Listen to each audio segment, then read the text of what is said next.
दोस्तों स्वागत है। और 5 डे आज पांचवा आपका कोर्स है, आपका दिन है। और इसमें दोस्तों मैं आपको बताऊंगा कि जब आप काम लगा दिए हैं तो आपको रनिंग बिल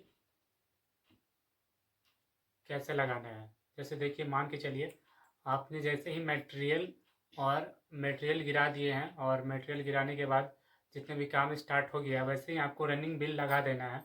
रनिंग बिल लगाने के लिए आपको, अगर बड़ा साइट है तो रनिंग बिल लग जाएगा। मान के चलिए 7-8 लाख का काम है तो रनिंग बिल आप मत लगाइए। रनिंग बिल ऐसे लगाने में बहुत ज़्यादा दिक्कत होगा। रनिंग बिल लगाइएगा वो काम जल्दी ही ख़त्म हो जाता है। आप कैसे ले करके 7-8 लाख का काम ख़त्म कर दें।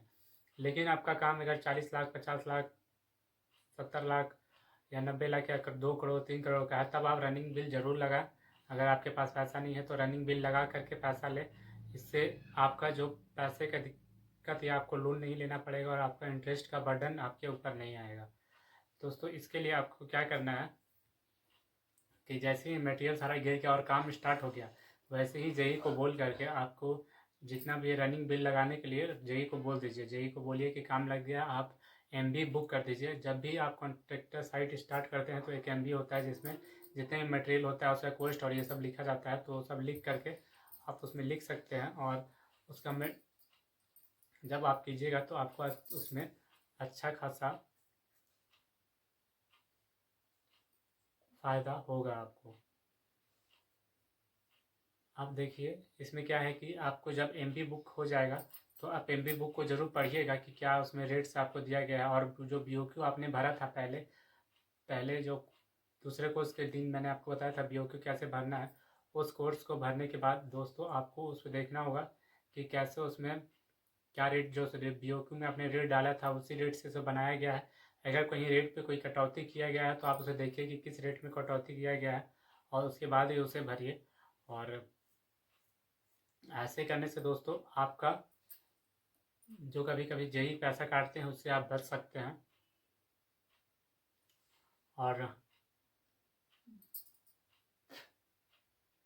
और दोस्तों इसमें ध्यान रखने वाली बात है कि जो भी एग्जैक्ट है उसमें आप अगर बढ़ा करके काम किए हैं, कुछ अगर बढ़ने वाला काम है तो उसको भी आप 10% जेई के थ्रू, जेई के हाथ में रहता है 10% बढ़ाने का, आप उसे बढ़वा सकते हैं और बढ़वा करके आप उसे काम ले सकते हैं और काम कर सकते हैं। और इसमें आपको देखिए बहुत ध्यान से, पहले अगर प्रोजेक्ट आप स्टार्ट कर रहे हैं तो बहुत ध्यान से करना होगा, क्योंकि आप एकदम नए रहते हैं तो बहुत कोई इसका फ़ायदा उठा सकता है। जैसे मेरे सप्लायर में जैसे जितने तरह के लोग हैं ये सब फ़ायदा उठा सकते हैं। तो इसलिए बिल लगाने के बाद देखिए रनिंग बिल है कि जो आपको ज़्यादा कमीशन देने, इधर उधर कुछ खर्चा करने की कुछ ज़रूरत नहीं है। आपका बिल ऐसे पास हो जाएगा।